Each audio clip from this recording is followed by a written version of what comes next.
Mula sa malaking pamilya si Clarice. Pang-apat siya sa 8 magkakapatid, kaya't high school lang ang kanyang tinapos.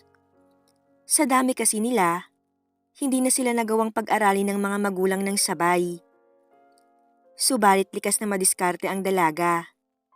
Kahit anong trabaho ay hindi siya namimili para makatulong sa pamilya. Kapatas ang tatay niya sa koprahan at simpleng may bahay naman ang kanyang ina. Mula Marinduque ang pamilya nila. Pangarap ni Clarice ang umabroad. Kaya lang, dahil bata pa siya ay ayaw siyang payagan ng mga magulang. Sa edad na 20 kasi ay maliit ang dalaga, kaya mapagkakamalan itong minor de edad. Pero sabi niya sa sarili, sa tamang panahon ay makakapag-abroad din siya. Sa paglipas ng mga araw, buwan at taon, hindi nakalimutan ng dalaga ang pangarap. Kaya naman ang may nag-alok na recruiter sa kanya, natutulungan na walang gagastusin ay pumayag ang dalaga. Noong una ay ayaw siyang payagan ng mga magulang. Ngunit matyaga niyang pinaliwanag na gusto niyang makatulong sa mga ito para sa mga kapatid. Kaya't sa huli ay napahinood naman niya ang mga ito. Sa unang luwas ni Clarice sa Manila, takot at kaba ang naramdaman ng dalaga. Sapagkat unang beses siyang mapapalayo sa pamilya. Pero nilabanan niya ang nararamdaman. Katwiran niya, paano siya tatagal sa abroad kung dito pa lang ay takot na siya? Kaya't dala ang determinasyon ay napagtagumpayan niya ang takot. 2 araw bago ang flight ng dalaga, lumuwas na siya ng Maynila. Kasabay ang mga kasama niyang DH din, lumipad ang dalaga pa Saudi. Pagdating sa abroad, agad na sumabak sa trabaho ang dalaga. Sa una ay gusto nang sumuko ng dalaga, pero naisip niya ang pamilya na umaasa sa kanya. Mabuti na lang at mababait ang kanyang mga amo at kasamang kasambahay, na ang isa ay kapwa din Pilipina. Sila ang humimok sa dalaga na magtiyaga dahil sa una lang talaga malungkot. Pero pag nasanay na ay baka hindi niya nagustuhing umuwi pa. Si Mary ang kasama niyang Pinay na cook sa bahay. Siya naman ay natoka sa batang anak ng mga amo na isang special child. Ganon talaga ang buhay dito sa abroad, Clarice. Tiyagaan lang. Dahil yung lungkot mo, madaming pera ang katumbas niyan, na hindi mo kikitain sa Pinas ng mabilisan. Bilin ni Mary sa dalaga. Kaya naman ginawa niya ang lahat ng makakaya para paglabanan ng lungkot. Hanggang paglipas ng 1 buwan ay nakapag-adjust na si Clarice. Hindi niya na masyadong iniinda ang pagkalayo sa pamilya. Ang problema lang niya ay ang kanyang inaalagaan. Masyado kasi itong moody. Pag meron itong gusto at hindi nakuha, ibabato ang anumang mahawakan. Kaya natuto ang dalaga na maging alerto pagkasama niya ang alaga. Hindi naman nagtagal ay nakuha niya rin ang ugali nito, kaya medyo gumaan ang trabaho ng dalaga. Nag-e-enjoy na rin ito, lalo na pag lumalabas siya para mag-day off, kasama ang mga kapwa niya katulong. Matuling lumipas ang araw. Hindi na malaya ni Clarice na patapos na ang 2 taon niyang kontrata. Ngunit nang sumapit ang araw sana ng pagbabakasyon ng dalaga, hindi natuloy yon dahil walang nahanap na hahalili sa kanya para mag-alaga sa anak ng kanyang mga amo. May biglaan kasing lakad ang mga ito sa ibang bansa. Manager kasi ng bangko ang kanyang among lalaki. Ang babae naman ay laging kasama sa mga lakad nito. Kaya't nang pumirma ng kontrata ang dalaga para mag-extend, ay ibinigay na lang ng mga amo niya ang sweldo ng 1 buwan, plus ang tiket na pauwi ng Pinas.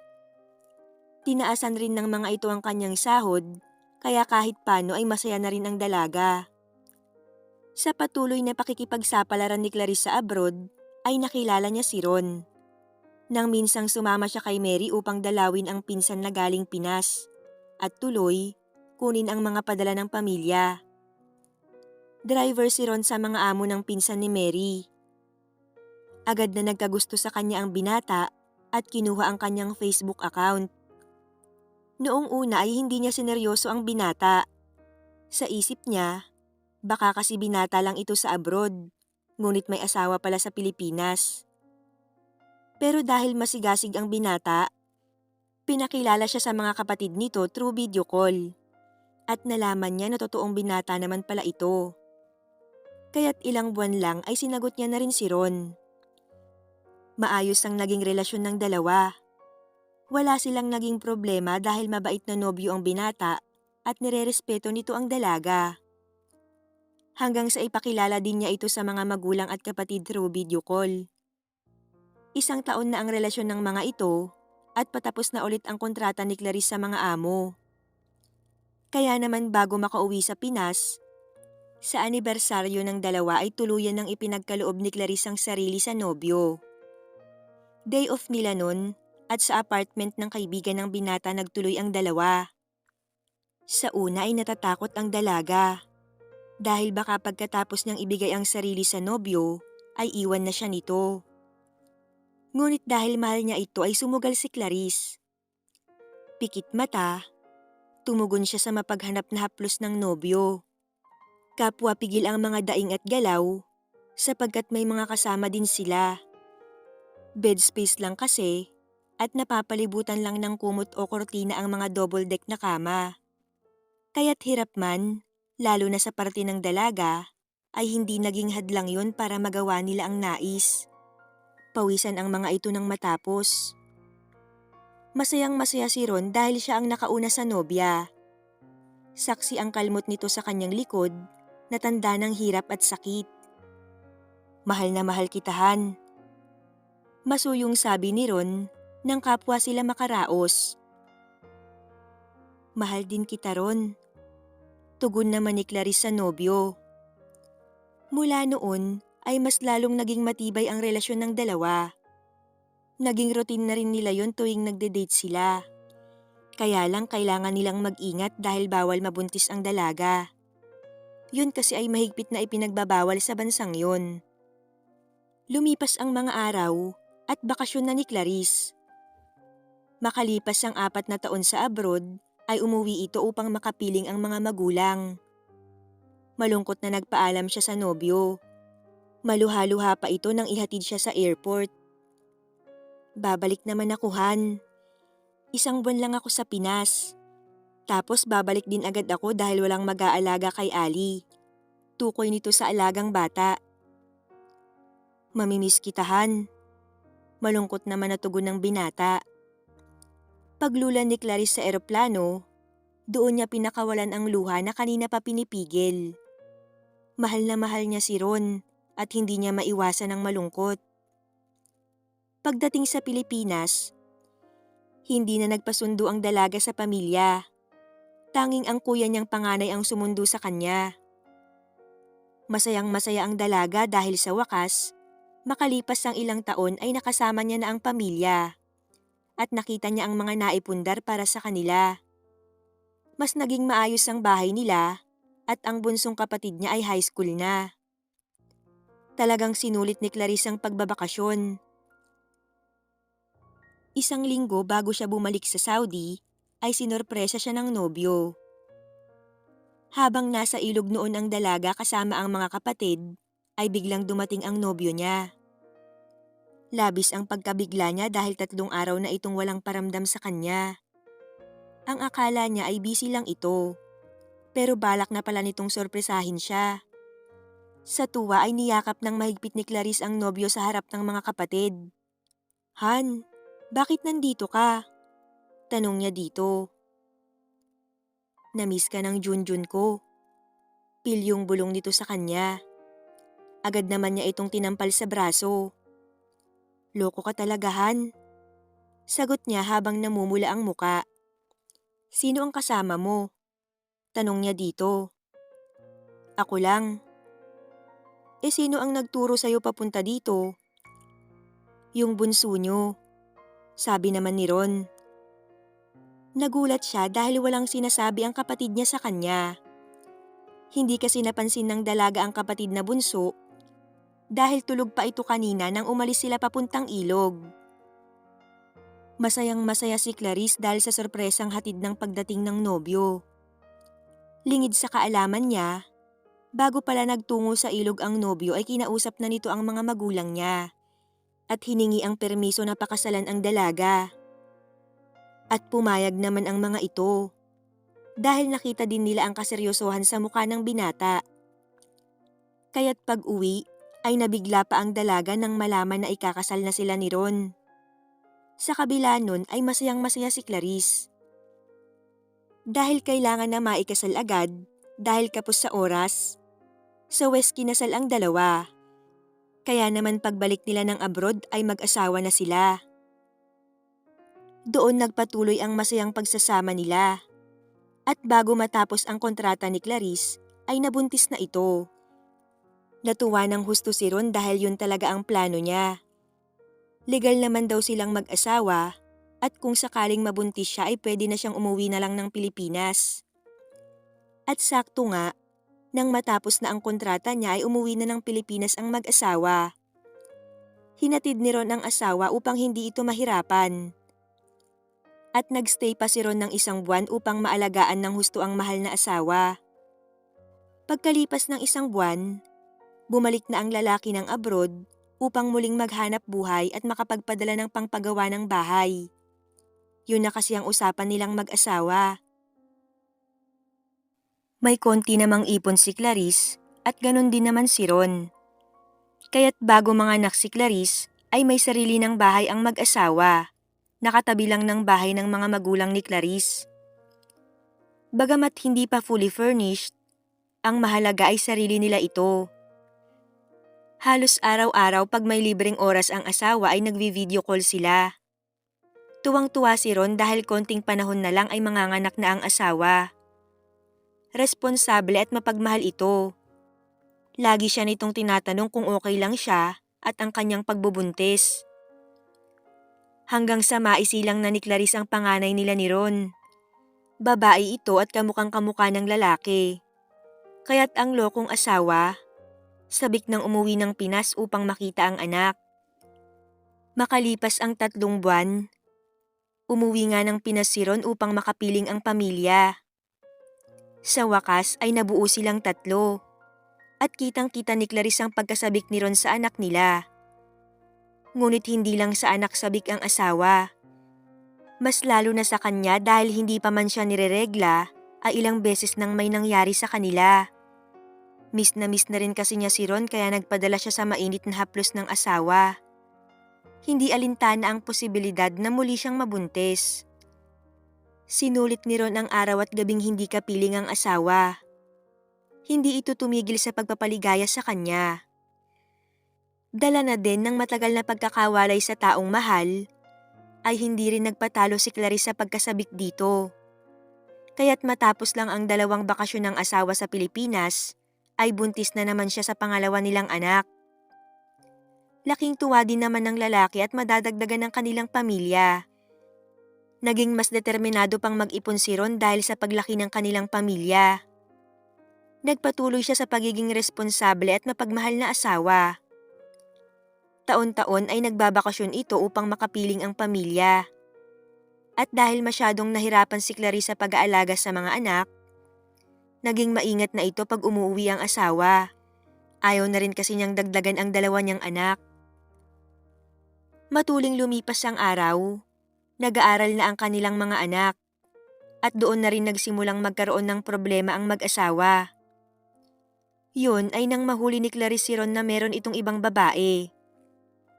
Na-wrong send kasi ang lalaki sa kanya, kaya nang mabasa ni Clarice ang kakaibang message sa kanya ng asawa ay nagkahinala na siya. Dahil doon, agad siyang tumawag kay Ron. Noong una ay hindi ito sumasagot.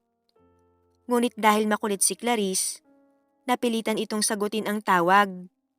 At hindi na rin naman nagdahilan pa si Ron at umamin na rin ito sa ginawang panloloko sa asawa. Patatawarin kita Ron, pero umuwi ka dito sa Pilipinas.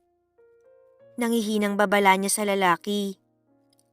Kahit niloko siya nito, gusto niya pa ring maayos at mabuo silang pamilya. Kaya kahit mahirap ay pinapili niya ito. Ngunit si Ron naman ay naiipit pa sa pinirmahang bagong kontrata at bukod doon ay napamahal na sa kanya si Lynn, ang kanyang kalaguyo. Maasikaso din kasi ito at malambing kaya't nagdadalawang isip siya. 2 taon na rin kasi ang lihim na relasyon niya sa dalaga. Hihintayin kita Ron. Bibigyan kita ng 3 buwan. Kung hindi ka uuwi, isa lang ang ibig sabihin nun. Hindi kami ang pinipili mo at wala ka ng pamilyang babalikan. Nagpaalam si Clarice sa asawa at sa kwarto ay pinakawalan ang mga luhang walang kasing pait. Pilit iniisip kung bakit nagawa siyang pagtaksilan ng asawa. Naging mahirap ang bawat araw na lumipas kay Clarice dahil hindi na nagparamdam sa kanya ang asawa.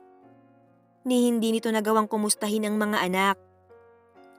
Pagsapit ng 3 buwan, nanlumo si Clarice dahil walang Ron na umuwi sa Pilipinas. Malungkot si Clarice sa katotohanang ipinagpalit ni Ron ang pamilya para sa kanyang babae. Iba siguro talaga kung malapit ka sa iyong karelasyon. Masakit man ay tuluyan ng kinalimutan ni Clarice si Ron. Tuwing nagtatanong ang mga anak niya ay wala siyang maisagot sa mga ito. Pero hindi rin nagtagal ay sinabi na rin niya sa mga anak ang katotohanan. At nagpapasalamat siya dahil hindi naging makulit ang mga ito. Halata sa anak na panganay ang lungkot pero wala naman siyang magawa. Nagpatuloy ang buhay ng mag-iina na wala si Ron. Ipinagtapat din ni Clarice sa mga magulang ang kanilang problema. At galit na galit ang mga ito. Nakapagsalita pa nga ang mga ito ng hindi maganda patungkol sa asawa. Anak, huwag kang mag-alala. Nandito lang kami para sa inyong mag-iina. Hayaan mo na ang asawa mong taksil. Kaya nating pagtulungan ng mga kapatid mo ang kinakaharap mong problema. Sa una lang masakit pero masasanay din kayo na wala siya sa buhay niyo. Mapait na wika ng ama kay Clarice. Mula noon, pinagtuunan ng pansin ni Clarice ang mga anak at ang kanilang kabuhayan. Una nga ay mahirap, pero nasanay din sila. Wala nang naging balita ang ginang sa asawa. Iniwasan din niya ang social media upang wala nang makarating pang balita patungkol sa dating asawa. At matuling lumipas ang panahon, hindi na malayan ng ginang na magkokolehiyo na ang panganay niya. Kaya't dama niya na ang hirap financially. Mula kasi nang naghiwalay sila ng asawa, ay hindi siya tumanggap ng pera rito. Mag-isa niyang itinaguyod ang 2 anak. Ngunit hindi na sapat ang kinikita ng kanilang munting sari-sari store para sa kanilang pangangailangan. Hindi na rin nag-asawa pa o nobyo man lang si Clarice. Nag-focus siya sa pag-aaruga sa mga anak. Kahit may mga nanliligaw, ay hindi niya ito pinapansin. Sobrang sakit kasi nang nangyari sa kanya kaya natakot na siyang magmahal muli. Sabi nga niya sa sarili, dalaga nga siya nung nakuha ng asawa ay nagawa pa siyang lokohin. E di mas lalo na ngayon na may 2 na siyang anak. Sa pagdaan ng mga araw, hindi maiwasan ng ginang na hindi isipin ang kinabukasan ng mga anak niya. Alam kasi niya na hindi sasapat kung nandito lang siya. Kaya't nagpa siya siyang sumubok ulit mag-abroad. Kahit hanggang makatapos lang sa pag-aaral ang mga anak niya. Makalipas lang ang kulang 3 buwan, ay lumipad pa Hong Kong si Clarice. Medyo nahirapan siya sa muling pag-abroad dahil namimiss niya ng husto ang mga anak. Nilakasan na lang niya ang kanyang loob dahil para rin naman yun sa kinabukasan ng mga anak niya. Isa pa ay wala naman siyang masyadong problema dahil gaya ng sa Saudi, mababait ang kanyang naging amo sa Hong Kong. Nang mga sumunod na mga buwan ay may mga Pinay DH na siyang nakilala doon. Tuwing linggo at day off niya, sumasama siya sa mga ito para mamasyal. Kaya't kahit papano ay nalilibang siya. Hindi niya namalayan, natapos na ang kanyang kontrata. Nang makauwi siya sa Pilipinas, ay sinulit niya ang 2 buwan na bakasyon kapiling ang mga anak at magulang.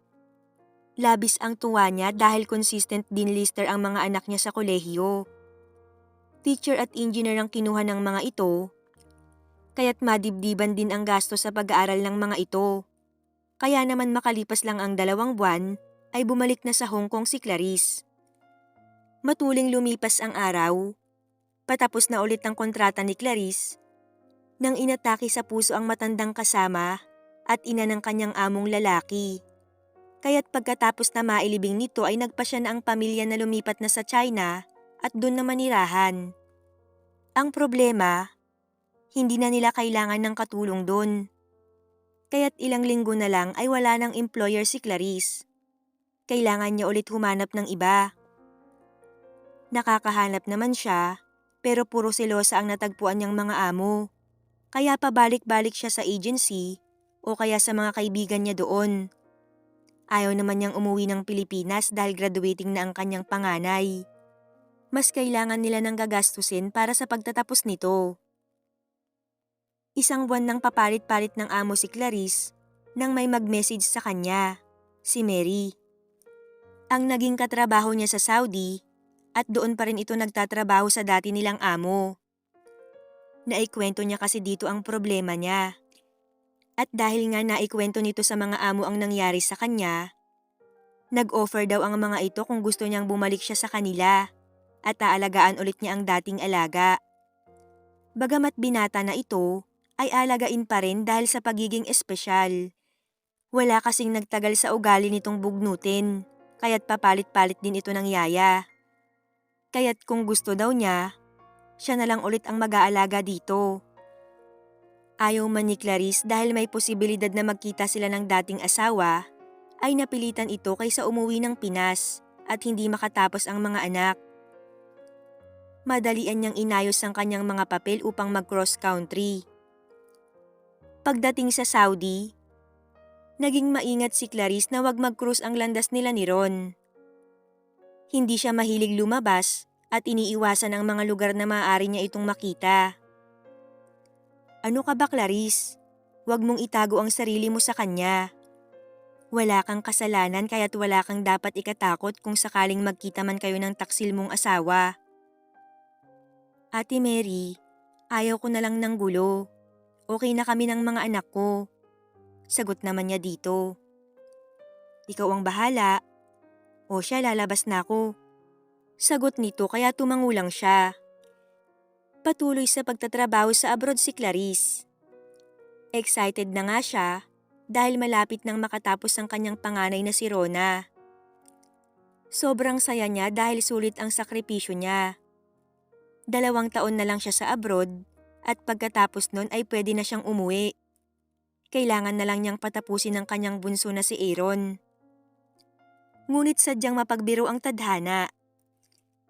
1 taon na lang at makakatapos na ang kanyang bunso nang hindi inaasahang magkita sila ni Ron.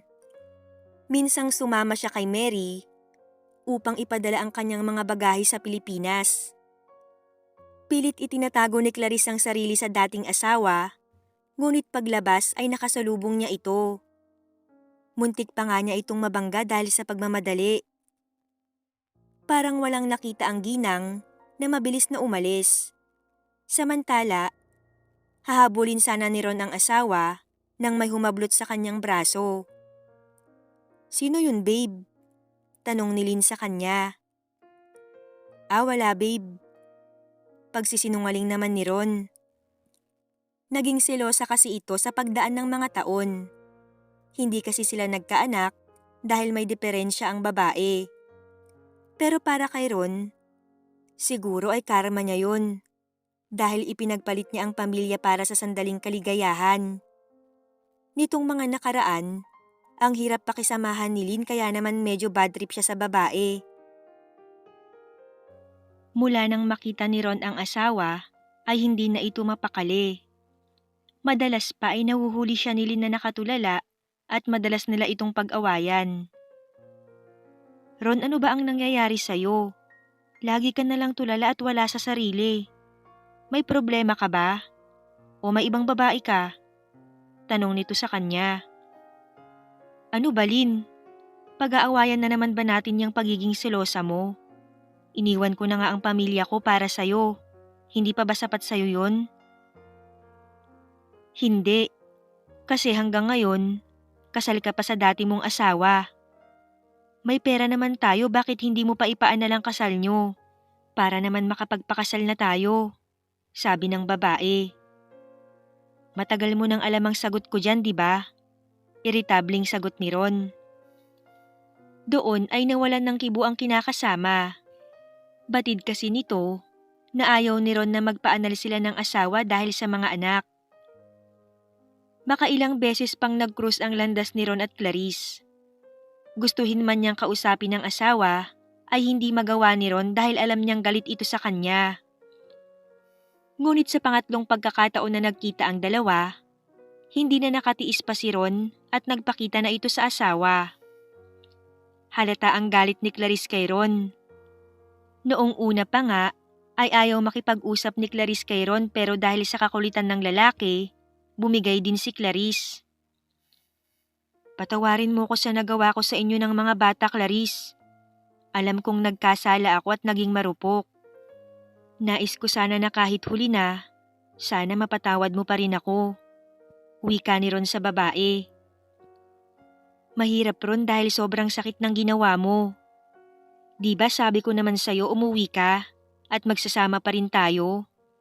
Pero ano ang ginawa mo? Pinili mo ang babae mo. Tapos kung kailan okay na kami ng mga anak mo saka ka manggugulo. Seryosong wika ni Clarice.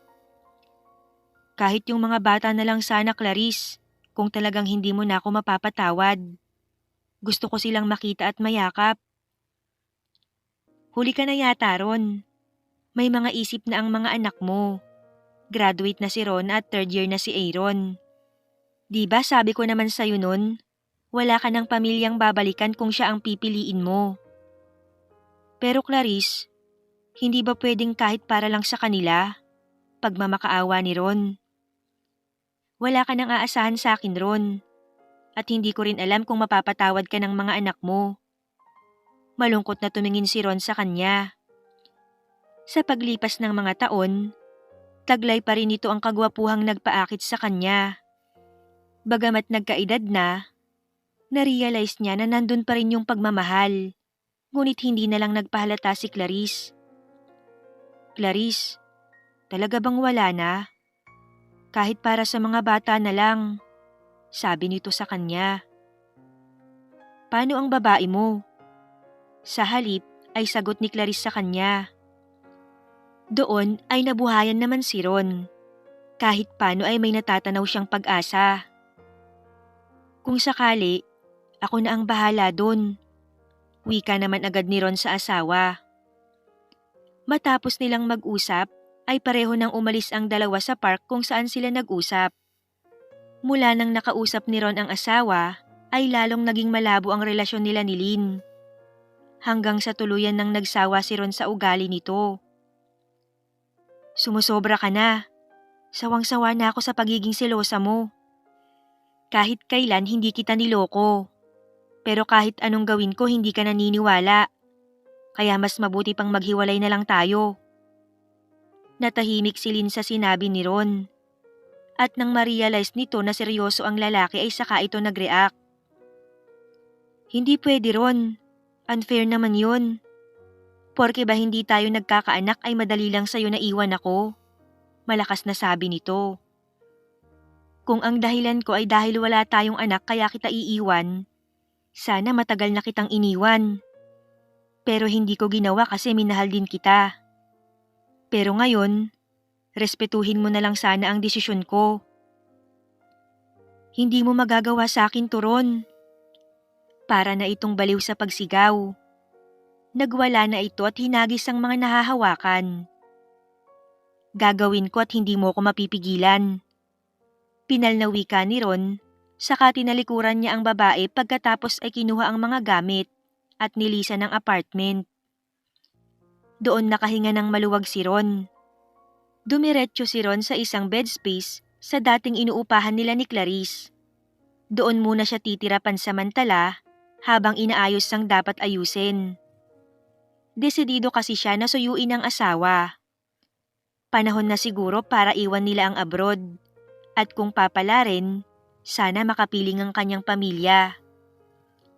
Kinabukasan, pagkatapos ng trabaho, pinuntahan niya ang asawa kila Mary sa dating amo nito. Nagbabaka sakaling doon nga ito namamasukan. Pagdating doon, sakto naman na nasa labas ito kasama ang alaga. Kaya't tinawag niya ito at lumingon naman sa kanya. Labis ang pagkabigla ni Clarice nang makita ito. "Clarice, mag-usap tayo," bungad ni Ron sa asawa. "Ano ka ba, Ron? Kasama ko ang alaga ko. Hindi ko pwedeng basta-basta iwan yun. Hihintayin kita bukas sa dati nating inuupahan." Seryosong tumingin pa ito sa mga mata ng asawa. Hindi na nagsalita si Clarice at doon ay nagpaalam na siya na aalis na. Kinabukasan, tanghali na, hindi pa rin nakakapagdesisyon si Clarice kung sisiputin ba ang asawa. Iniisip kasi niya na baka lokohin na naman siya nito. Bandang 3:00 ay nagdesisyon siyang sumugal para sa mga anak, kaya't dali-daling nagbihis ang ginang. Samantala, si Ron naman ng mga oras na yon ay nakaramdam ng sobrang kalungkutan. Siguro nga ay hindi na siya kayang patawarin at bigyan ng chance ng asawa. Nalipasan na siya ng gutom ay walang Clarice na nagpakita sa kanya. Akmang magbibihis na siya nang may magsalita sa kanyang likuran. "Huli na ba ako?" wika ng asawa. "Dumating ka, Han," wika ni Ron saka mahigpit na niyakap si Clarice. Halos hindi na makahinga ang ginang at parang tatakasan siya nito sa higpit. "Kumain ka na ba? Ano ang gusto mong kainin?" Sunod-sunod na tanong nito. "May binili akong pagkain kaya lang malamig na. Okay lang ba, Han?" Tila binata ito na nagpapa-impress sa kanyang nililigawan. "Kumain na ako sa bahay," sagot naman ni Clarice. "Ako hindi pa. Hinihintay kasi kita. Gusto ko sanang sabay tayo," wika ni Ron. "Ikaw na lang ang kumain," sabi naman ng ginang. "Sige, halika." Sabay hawak sa kanya nito at inakay sa naghihintay na lamesa. Habang kumakain, inilatag ni Ron ang hangarin sa asawa. "Han, uwi na tayo sa Pilipinas. Sapat naman na siguro yung mga naipon ko para mapatapos natin si Aaron. Magnegosyo na lang tayo at palakihin ang tindahan," wika ni Ron sa asawa. Paano yung kinakasama mo?" tanong ni Clarice kay Ron. "Wag na natin siyang pag-usapan. Tinapos ko na ang lahat sa amin." Hinawakan niya ang dalawang kamay ng asawa at tumitig sa mga mata nito. "Sorry sa lahat ng nagawa ko.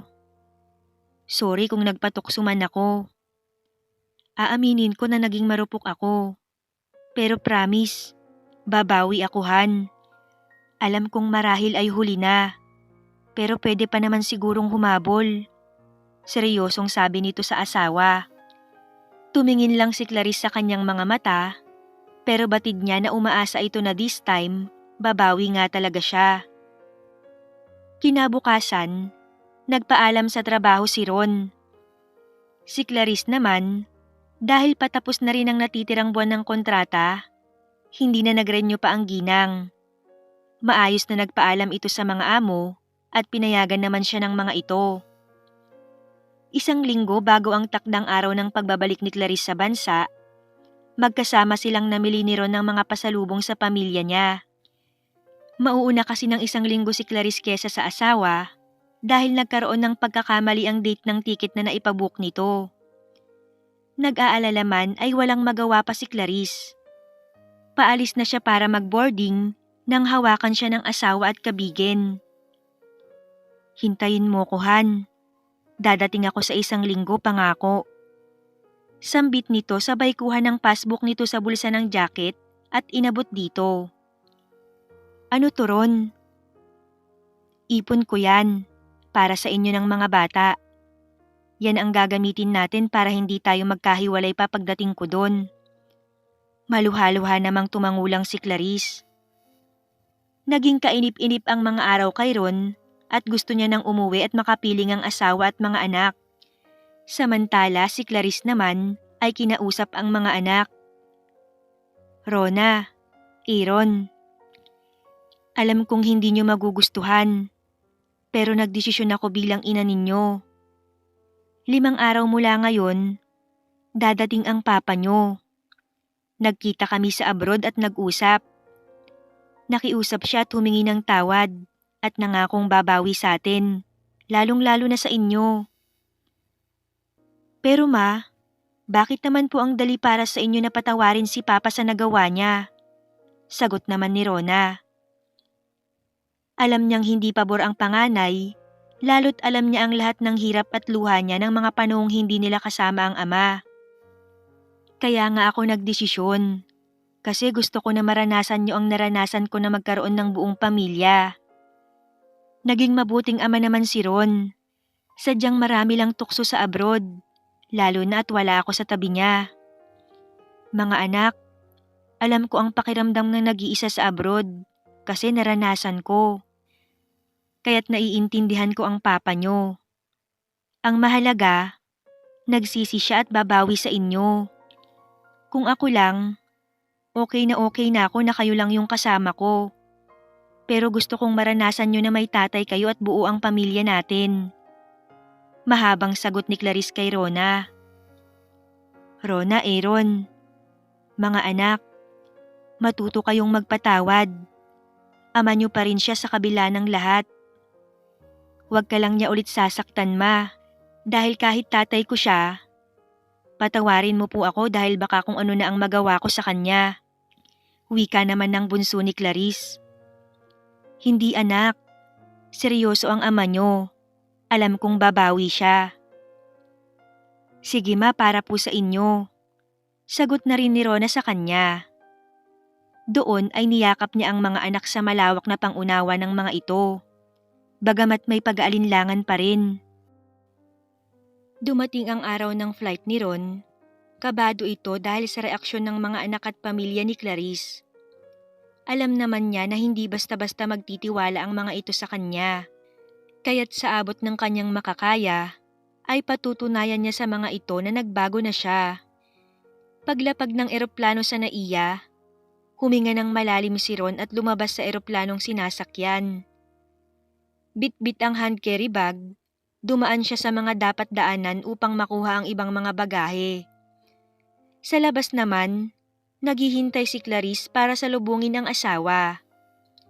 At dahil gabi na ay nag-check-in muna silang mag-asawa sa isang hotel. Madaling araw pa kasi ang biyahe nila pauwi ng Marinduque. Pagdating sa hotel, ibinabalang ni Ron ang mga gamit at sabik na hinablot ang asawa. Ano ba Ron? Hindi ka ba pagod sa biyahe? Tanong ni Clarice sa kanya. Oo, napagod nga ako. Pero Han naman, ngayon lang ulit sa sobrang tagal. Sobrang pagpipigil na nga ang ginawa ko nung nasa Saudi tayo eh. Pagbigyan mo naman na ako please. Pagsusuma mo pa nito. Doon naman parang nanlambot ang pakiramdam ni Clarice. Past is past, kaya't hindi niya na inisip na ng babae noon ng asawa nang patawarin niya ito. Kasama na doon na kinalimutan niya ang nakaraan at nagsimula sila ng bago. Ang importante ay nasasabik pa rin sa kanya ang asawa. Sige Ron, pero isa lang ha, may biyahe pa tayo mamayang madaling araw.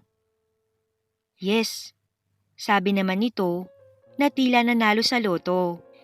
Doon ay sabik na hinalikan ni Ron ang asawa. Dahil matagal nang bakante si Clarice, para siyang nangangapa ulit. Si Ron naman ay sabik na sabik at nanggigigil pa.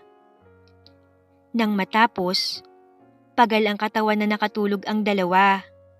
Gaya ng plano ni Ron, hindi lang isa ang ipinaranas niya kay Clarice. Pagdating sa tahanan nila sa Marinduque, may ilangan pa sa pagitan ni Ron at mga anak.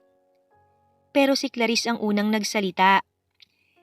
Hindi niyo ba yayakapin ang papa niyo? Sabi nito sa dalawang anak. May pag-aalinlangan kasi ang mga ito na lapitan ng ama. Si Ron na ang unang lumapit sa mga ito at niyakap ng sabay ang mga anak. Ang lalaki niyo na mga anak. Patawarin niyo si Papa. Garalgal ang boses na sabi ni Ron.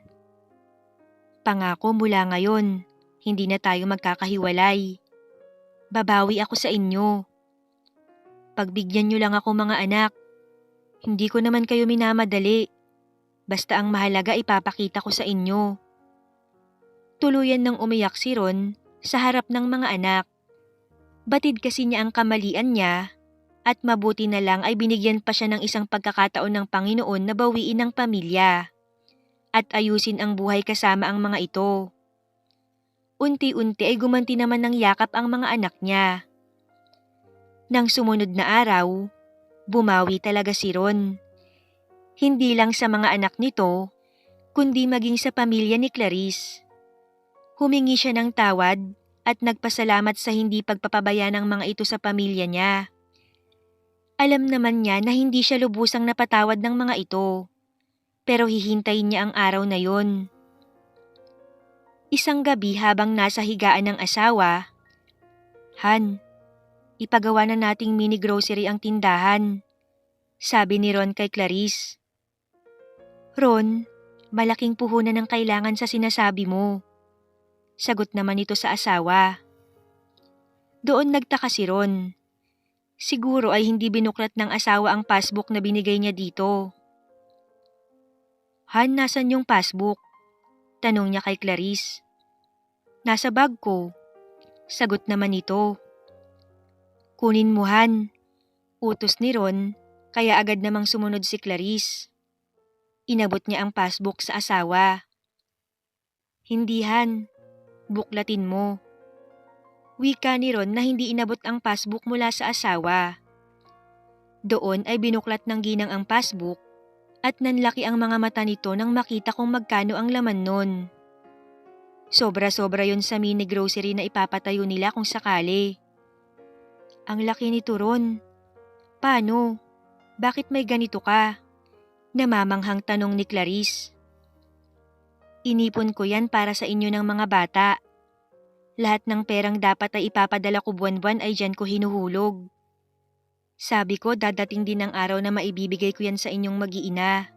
At ngayon na ang simula ng araw na yon.